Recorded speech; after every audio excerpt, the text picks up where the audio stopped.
welcome to our programme. For the next half an hour, we'll bring you some of the exclusive and original journalism we've broadcast over the last week. On Monday, we told you how thousands of people in England are using their life savings, paying for care that should be funded by the NHS. Campaigners claim it's a deliberate strategy by officials to cut spending on the care, even though it's a legal right for thousands of vulnerable patients. Noel Phillips. Pulling plugs out of the sockets in the hospital ward, and staff were having to take it off of her. She put herself on the floor and was hitting the mattress. It was just totally abnormal behaviour. And that's when we started with the CHC process.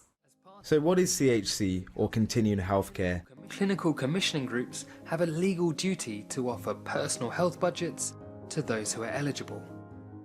It's a government scheme where the NHS is responsible for funding the nursing cost of people with complex medical conditions. Those who apply are judged according to national criteria guidelines, one of which is on predictable healthcare needs. Every year, around 160,000 applications are made, costing the NHS around £3 billion. Nurses from clinical commissioning groups assess patients like Joyce, but she was turned down for continuing healthcare funding by West Hampshire CCG last year.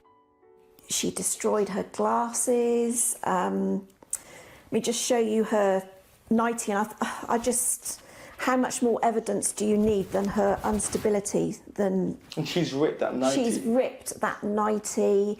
It's all documented, yet they came back and said her behaviour was not unpredictable, it could be anticipated. But Lynn says despite providing clinical documents and videos showing her mom's aggressive behaviour, this was my special date as well as yours. Gently, Mum, gently with Dad. her local clinical commissioning group found that her needs did not meet their criteria for fully funded NHS care. Have you had your tea yet, Mum? No, I haven't quite finished. To come back and say that her behaviour was not unpredictable, I don't know. I can't understand their rationale to the situation, but it's unfortunately it's what's happening. The bottom line is it's happening, and it shouldn't be happening.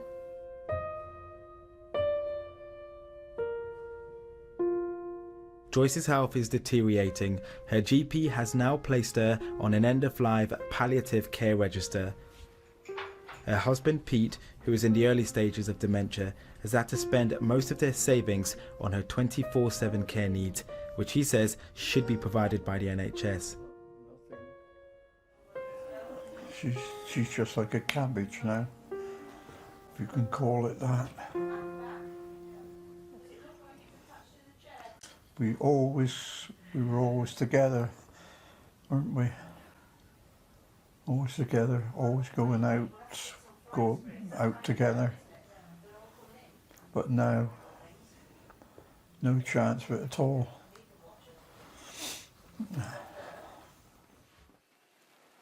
How are you feeling today, Joyce?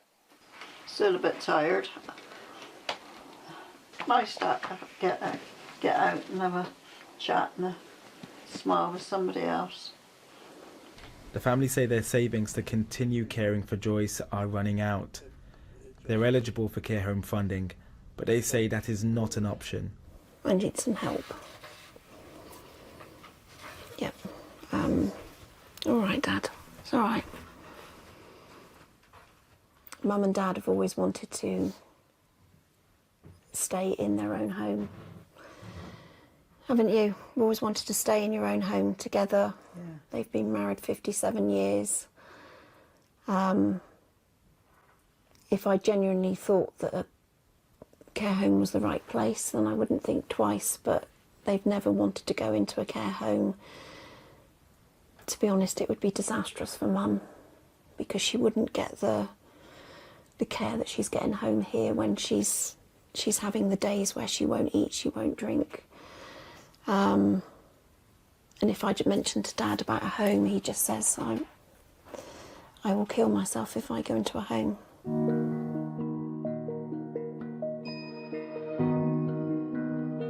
For Joyce to remain in her own home, she will need continuing healthcare funding. We contacted the family's clinical commissioning group, West Hampshire, who told us. We are very sorry that Mrs. Bryant and her family are experiencing such a difficult time. Decisions on Mrs. Bryant's case were taken by a panel of health and social care professionals and with input from her GP. Unfortunately, Mrs. Bryant did not meet the nationally set criteria within which all NHS commissioners have to operate. Figures we've seen from the Parliamentary and Health Service Ombudsman, who oversee complaints into continuing healthcare, show nearly 200 cases were investigated in the last year, which is why some campaigners have accused local clinical commissioning groups of deliberately withholding funding in order to avoid making payments. There are thousands of people who have been forced to sell their houses to pay for the care in circumstances when they perhaps ought not to have had to do so. The problem is that a lot of people don't know of the existence of this funding, and even those who do know about it have difficulty in navigating the complexities of the system. It is a national scandal that people are not being signposted to this funding.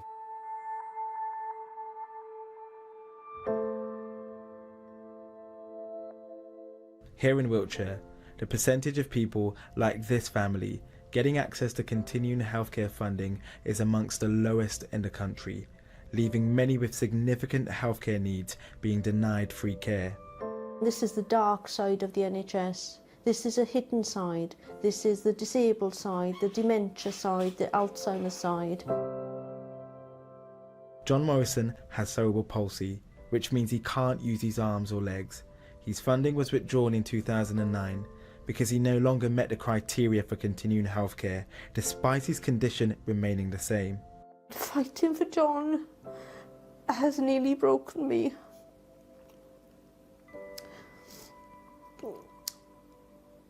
Watching somebody disappear when you know that for a simple amount of money it can be stopped. It's depressing, it's demoralising, it encompasses every conversation I have with my lovely husband, who sometimes just turns off because he's heard what I've said so many times. You'd like to give up sometimes, but I can't, because I won't give up. It's not what we do. A decade later, and their battle for continuing healthcare funding has paid off. In the last week, Wiltshire Clinical Commissioning Group has concluded that John now qualifies for fully funded care. His parents say they now intend to claim £300,000 back from the NHS, having spent their own money on his care. I am relieved. I am relieved because now the three of us can have a normal life again, a family life. Very happy. For some, though, it hasn't been a happy ending. A recent report by the Public Accounts Committee found that some people have died while awaiting a decision on their continuing healthcare applications. NHS Clinical Commissioners, the body which represents CCGs, has told us health officials must operate within the confines of the law and that they're working hard to improve the process to make it fairer for those that need it. There are some people who are suggesting that the NHS is unlawfully holding funding back to those who are lawfully entitled to it. Well, you're absolutely right that it is a requirement that this is being provided to people who meet the criteria. And when you know that some assessments in some areas are taking over 100 days, that's 3 months that someone's waiting, living through something without the support they need, that's just not acceptable. And these differences in waiting time couldn't be explained. So there's a lot wrong with the system, and there needs to be real political will behind this to make sure that those who are eligible are getting the money they need, because it's often a short window for people that they need the money, and if they don't get it quickly, they may never get it at all. Philip Matthias, a retired Rear Admiral, says his mom was desperate for healthcare funding, but by the time it was approved by the local clinical commissioning group, it was too late. He successfully claimed £200,000 back from the NHS, for the care his family had already paid for. Well, when I eventually won the case on behalf of my father, I mean, sadly, my mother died just at the end of that process. At the independent review panel, eventually I recovered a total of £200,000. At a national level, in my view, this is probably the biggest financial scandal in the history of the NHS, financially talking. And over the last 5 to 10 years, there will be thousands, possibly tens of thousands of people who will have been denied this funding. We asked NHS England for an interview to discuss the problems people are having with continuing healthcare, but instead they sent us a statement. Spending on continuing healthcare is increasing, and it's for CCGs to manage assessments based on demand in their area.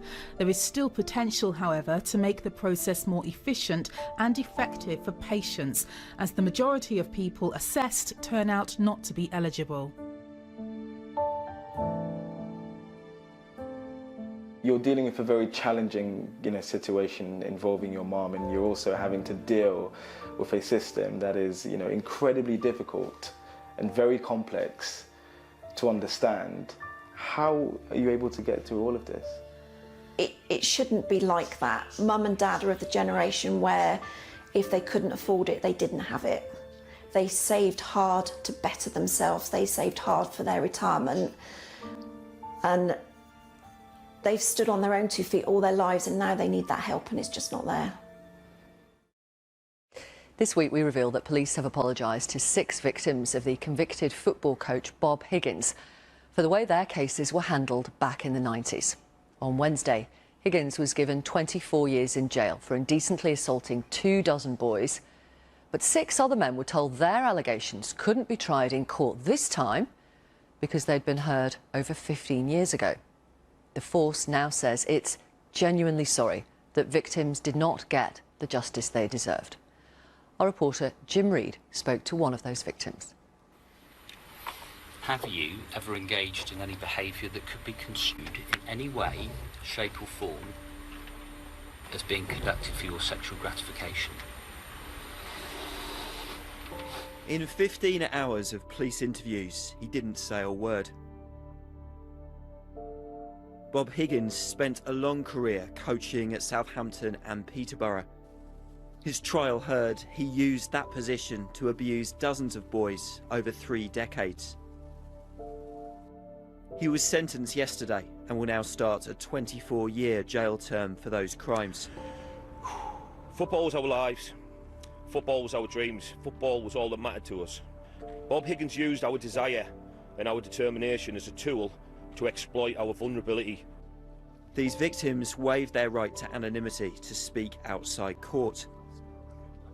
But while there was finally justice for some, others will miss out. This ex-Premiership footballer was abused as a teenager in the 1980s. I was an innocent young child. To be let down by the system was devastating, and all I felt was anger. In 1989, he went to the police to report Bob Higgins. 5 other young players made similar claims around that time.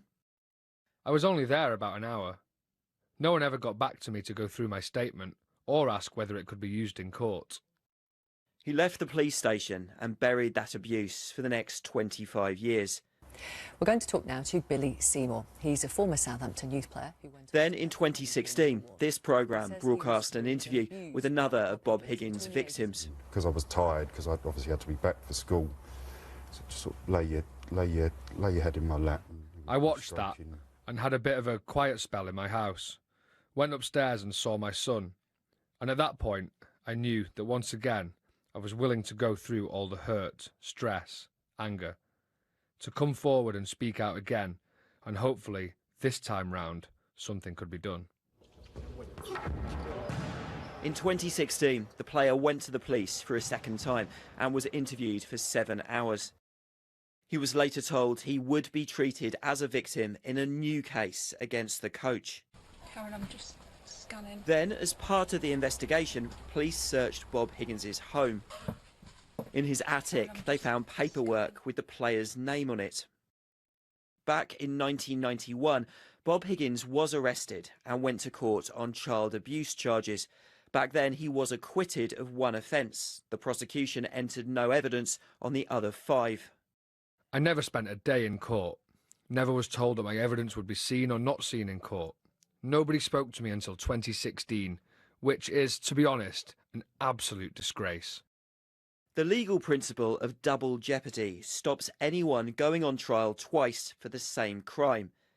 The player says he was never told he was involved in a court case, but because his name was on old court documents, police said he had to be dropped from the latest trial.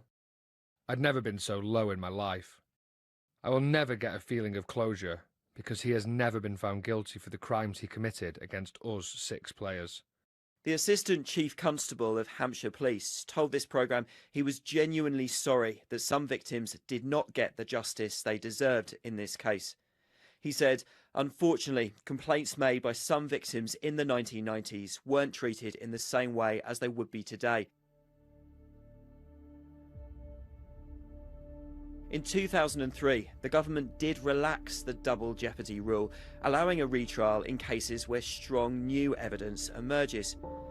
But the change only applies to 30 of the most serious crimes, like attempted murder and rape. Because Bob Higgins was charged with indecent assault, double jeopardy still applies. Having boys staying at the home. 30 years after some of his crimes then, the coach will now start a long prison sentence. But some believe the full impact of his actions may never be recognised or properly accounted for. And if you've been affected by any of the issues in Jim's report, do contact the BBC Action Line. It's bbc.co.uk/action line. This week, a DWP minister was brought before MPs to respond to testimonies from women who say they've been forced to sell themselves for sex because of problems, they said, with universal credit. One woman, Harriet, which is not her real name, spoke exclusively to us.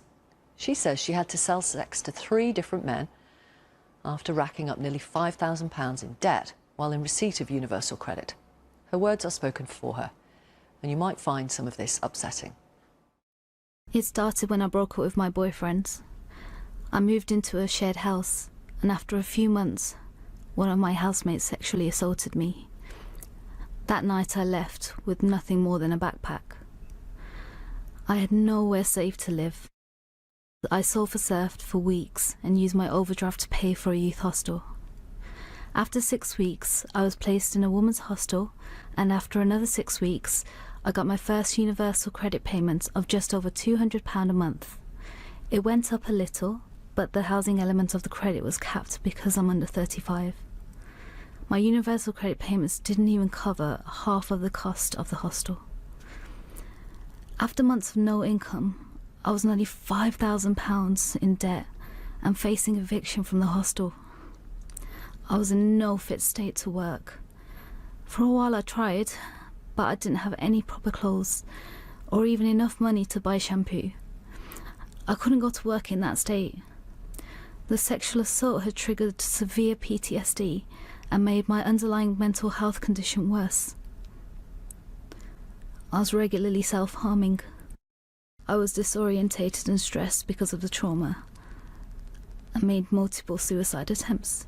I started selling all my possessions, textbooks, my laptop, my grandmother's jewellery, but it still wasn't enough. So eventually I visited an online forum and responded to adverts posted by men who are using coded terms such as older man seeking relationship with young woman for mutual gain. It was obvious what that meant. I met up with one man regularly. He paid me to go with him to sex parties. Men had to bring a woman to get into these parties, so I was his entrance fee. When I was there, I was expected to have sex with him and other men. He only paid me £60 a night. My job was to do whatever the men wanted. Sometimes that was sex. Sometimes it was to let them hit me or let them spit in my face while they did other sexual things to me. It was demeaning, often physically painful and constantly terrifying. As well as sex parties, I occasionally visited individual men's houses. They paid me a bit more, but the experience was much more terrifying. I felt incredibly vulnerable.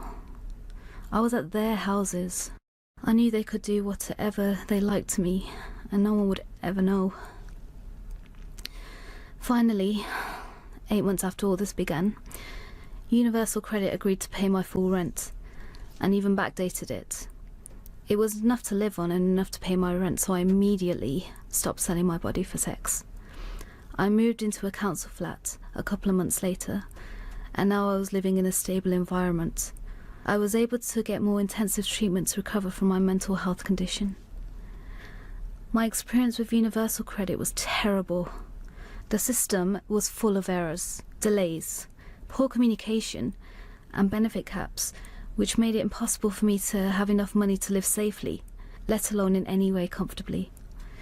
While my experience was traumatic, I feel thankful it wasn't worse. Many women become stuck in the cycle of needing to continue to sell sex to keep a roof over their heads, because the cost of living has become so high and benefits so frequently fail to cover it. Our Action Line address is bbc.co.uk/actionline. That's it for this week. Remember, if you want to get in touch with us, do email victoria@bbc.co.uk. We're back live on Monday, 10 o'clock, BBC 2, the BBC News Channel and online. Thanks for watching.